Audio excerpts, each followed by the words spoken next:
தமிழகத்தை பொறுத்தவரை இனி வருகின்ற நாட்களில் எந்தெந்த மாவட்டங்களுக்கு கனமழையானது தீவிரமடைய வாய்ப்புள்ளது?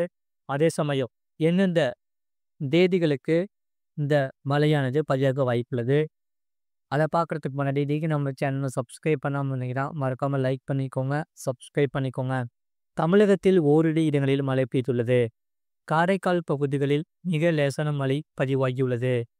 புதுவையில் வறண்ட வானிலை நிலவியது. அடுத்த 7 தினங்களுக்கான வானிலை முன்னறிவிப்பு மற்றும் எச்சரிக்கை. ஒரிசா கடலோர பகுதிகளுக்கு அப்பால் உள்ள வடமேற்கு வங்கக்கடல் பகுதிகளில் நிலவிய இந்த காற்றழுத்த தாழ்வு பகுதியானது ஆழ்ந்த காற்றழுத்த தாழ்வு பகுதியாக வலம் பெற்று அதே பகுதிகளில் நிலவுகிறது. இது அடுத்த 24 மணி நேரத்தில் மேற்கு வடமேற்கு திசையில் ஒரிசாவை நோக்கி நகரக்கூடும்.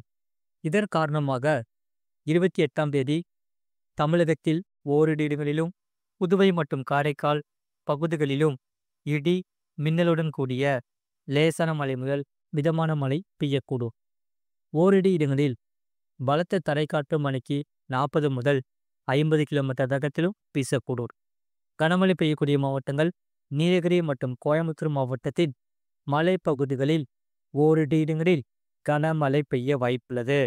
29ஆம் தேதி தமிழகத்தில் ஓரிரு இடங்களிலும் புதுவை மற்றும் காரைக்கால் பகுதிகளிலும் இடி மின்னலுடன் கூடிய லேசான மழை முதல் மிதமான மழையானது பதிவாக வாய்ப்புள்ளது.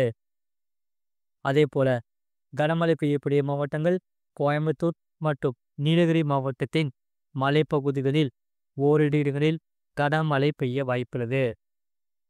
30ஆம் தேதி முதல் அடுத்த மாத 2ஆம் தேதி வரை தமிழகத்தில் ஓரிரு இடங்களிலும் புதுவை மற்றும் காரைக்கால் பகுதிகளிலும் லேசான மழை முதல் மிதமான மழையானது பதிவாக வாய்ப்புள்ளது.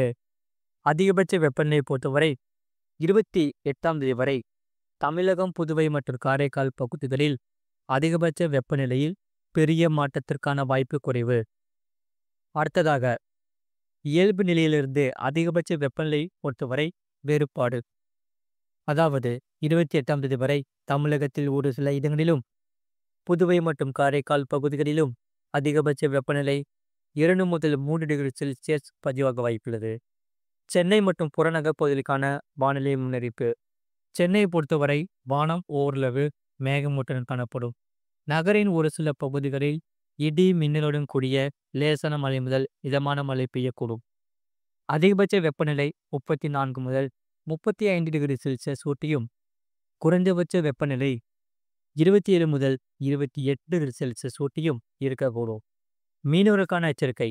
தமிழக கடலோர பகுதிகளில் 28ஆம் தேதி வரை தென் தமிழக கடலோர பகுதிகள், மன்னார் வளைகுடா மற்றும் குமரி கடல் பகுதிகளில் இந்த சூறாவளி காற்றானது மணிக்கு 40 முதல் 50 கிலோமீட்டர் வேகத்திலும் இடையிடையே 60 கிலோமீட்டர் வேகத்திலும் வீசக்கூடும். 29ஆம் தேதி தென் தமிழக கடலோர பகுதிகள், மன்னார் வளைகுடா மற்றும் குமரி கடல் பகுதிகளில் இந்த சூறாவளி காற்றானது மணிக்கு 45 முதல் 55 கிலோமீட்டர் வேகத்திலும் இடையிடையே 65 கிலோமீட்டர் வேகத்திலும் வீசக்கூடும். மற்றும் 30ஆம் தேதி அன்று எச்சரிக்கை ஏதுமில்லை. 31ஆம் தேதி தென் தமிழக கடலோர பகுதிகள், மன்னார் வளைகுடா மற்றும் குமரி கடல் பகுதிகளில் இந்த சூறாவளி காற்றானது மணிக்கு 40 முதல் 50 கிலோமீட்டர் வேகத்திலும் இடையிடையே 60 கிலோமீட்டர் வேகத்திலும் வீசுவதற்கான வாய்ப்புகள் உண்டு.